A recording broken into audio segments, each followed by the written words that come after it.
Guys ఇవాళ నుంచి మన దగ్గర ఓన్లీ షార్ట్ వీడియోస్ మాత్రమే వస్తాయి. సో షార్ట్స్ అన్నమాట. సో ఏంటంటే గైస్ ఇవాళ మనం చేయబోతుంది ఆల్రెడీ నిన్న పెద్ద సినిమా చూసాను అనమాట. సో పెద్ద ఎలా ఉంది అంటే పెద్ద ఒక వేరే సినిమా, అది వేరే రేంజ్ సినిమా ఆల్రెడీ వచ్చేసింది కాబట్టి ఇట్స్ అ హిట్ మూవీ. కానీ దీంట్లో 2 నెగిటివ్లు ఉన్నాయి. 2 పెద్దవి అసలు అది ఎఫెక్ట్ చేసిన సినిమాకి. ఫస్ట్ హాఫ్ మొత్తం చాలా బాగుంది గైస్. ఎలా ఉందంటే ఎంత బాగా జరుగుతుందో ఫస్ట్ హాఫ్ మొత్తం అసలు బాగా. అసలు సినిమా ఇంకా సెకండ్ హాఫ్ కూడా అలా చేస్తే అల్లాడిపోద్ది ఇంకా అనుకున్నాను. ఫస్ట్ హాఫ్ మొత్తం ఎంత బాగుంటుందంటే అసలు క్లియర్గా అలా తీసుకొని వెళ్ళిపోతాడు దాన్ని. అలాగా తెలియదు, అసలు టైం ఏంటో తెలియలేదు. ఇంకా బాగుంటుందని హైప్ క్రియేట్ చేసేది సెకండ్ హాఫ్కి. సెకండ్ హాఫ్ కూడా ఫస్ట్లో విజిటింగ్ సీన్స్ మాత్రం వేరే లెవెల్ ఉన్నాయి. నెక్స్ట్ సెకండ్ హాఫ్ కూడా చాలా బాగుంది అనుకునే సమయంలో ఎక్కడ అది పెద్ద రజలర్ హాస్పిటల్ సీన్ అనుకుంటుంది. అక్కడి నుంచి స్టార్ట్ అయింది గైస్ నాకు తలనొప్పి. అసలు అమ్మో అసలు రన్నింగ్ అన్నాడు, ఓకే సరే రన్నింగ్ అన్నారు కదా అని ఉప్పెన సినిమాలో ఓడి కట్ చేసుకున్నాడు, ఈ సినిమాలో లెగ్స్ కట్ చేసుకున్నాడు. ఏంటది? బుచ్చిబాబు గారికి నాకు తెలిసి ఐ థింక్ సో అదే లెగ్ కట్ చేసుకోవడం, అదే లెగ్ కట్ అయిపోయింది అనుకుంటున్నారు. బట్ నాకే అదంతా ఎలా ఉందంటే అసలు డైరెక్టెడ్గా అంటే ఎవరికి ఎక్కలా ఆ సీన్ మొత్తం, ఎవరికి ఎక్కట్లేదు. ఆ లెగ్ కట్ సీన్ మాత్రం అసలు ఎక్కలా ఎవరికి, అదంతా కన్విన్సింగ్గా కూడా లేదు. తర్వాత మళ్ళీ ఆ రన్నింగ్ తర్వాత అదంతా ఢిల్లీకి వెళ్ళి అప్పుడే కలిసేసాడంట. ఏంటి అసలు నాకు క్లూలెస్ అనిపించేసింది ఇంకా సెకండ్ హాఫ్ మొత్తం. తర్వాత ఆ సీన్ తర్వాత నుంచి లాస్ట్ క్లైమాక్సే అమ్మయ్య బతికిచ్చాడు రా, ఈ లాస్ట్ క్లైమాక్స్ అయినా అనుకున్నాను అంతే. క్లైమాక్స్ బాగుంది, చాలా బాగుంది క్లైమాక్స్, ఎమోషనల్గా టచ్ అయిపోయాం. కానీ ఈ మధ్యలో హాస్పిటల్ సీను క్లైమాక్స్కి నాకు తెలుసు 20 నిమిషాలు ఉందనుకుంటా.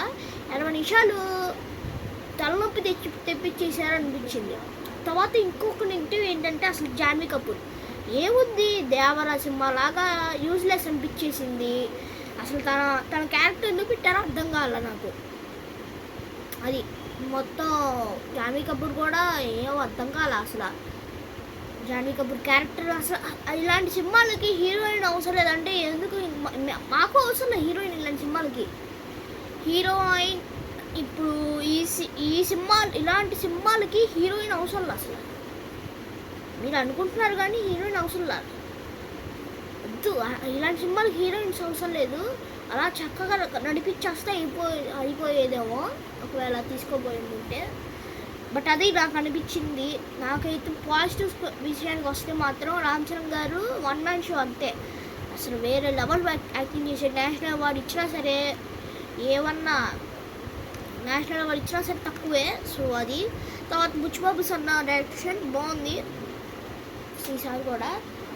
ఏంటంటే ఇంకోటి ఏంటంటే I think so Appal Suri క్యారెక్టర్లో జగవత్గా జీవించేసాడు అంతే. సో అది చెప్తున్నా కదా, ఫస్ట్ హాఫ్ మొత్తం బాగుంటుంది, సెకండ్ హాఫ్ కూడా బాగుంది బాబోయ్ అనుకున్న సమయంలో ఆ సీన్స్ తీసుకొని వచ్చి చేస్తాడు చూడండి, అది కొంచెం మైనస్ పాయింట్ అనిపించింది. ఇంటర్వెల్ కూడా బాగానే ఉంది. మొత్తానికి అయితే సినిమా ఎలా ఉందంటే బాగుంది అని చెప్పుకోవాలి. ఆ సీన్స్ కనుక పెట్టుకుండా ఉంటుంటే ఆ 3 అవర్స్ రన్ టైం కాకుండా నాకు తెలిసి 2 అవర్స్ 45-50 మినిట్స్ పెట్టుకుని ఉంటుంటే బాగుండే సినిమా. అంత స్టోరీ లేదు మరి అంతే.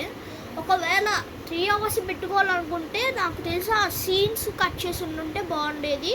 కట్ చేసేసి వేరే సీన్స్ రీక్రియేట్ చేసి ఉంటుంటే బాగుండేది అనిపించింది. So that's it guys. నాకు నా రేటింగ్ అంటే ఫస్ట్ మీ రేటింగ్ కామెంట్స్లో చెప్పండి. నాకు రేటింగ్ అంటే 10కి నేను ఇచ్చేది 3 నెగిటివ్స్ ఉన్నాయి కాబట్టి 8.9 ఇచ్చేస్తా. 9 ఓన్లీ 9.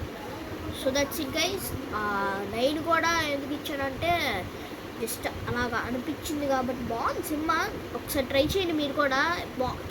ఎన్ని 2 times ట్రై చేయాలి మీరు ఈ సినిమాని. చాలా బాగుంది. కానీ ఆ సీన్స్లో కొంచెం మీరు డిసప్పాయింట్ అవ్వచ్చు నేను చెప్పిన నెగిటివ్స్లో. So that's it. నాకు జనరల్గా ఫీల్ అనిపించింది ఏంటంటే 2 స్పోర్ట్స్గా తీసుకొని ఉంటే సినిమా వేరే లెవెల్ ఆడేది. సో 3rd స్పోర్ట్ని తీసుకొని వచ్చారు. సో అది. So that's it guys. ఈ వీడియో మీకు నచ్చినట్టయితే లైక్ చేయండి, షేర్ చేయండి, కామెంట్ చేయండి. పక్కన ఉన్న బెల్ ఐకాన్ అయితే ఆన్ పెట్టుకోండి. కామెంట్ కూడా ఏం చేస్తారంటే మీ రేటింగ్ చెప్పండి కామెంట్స్లో. So thank you guys. Bye bye.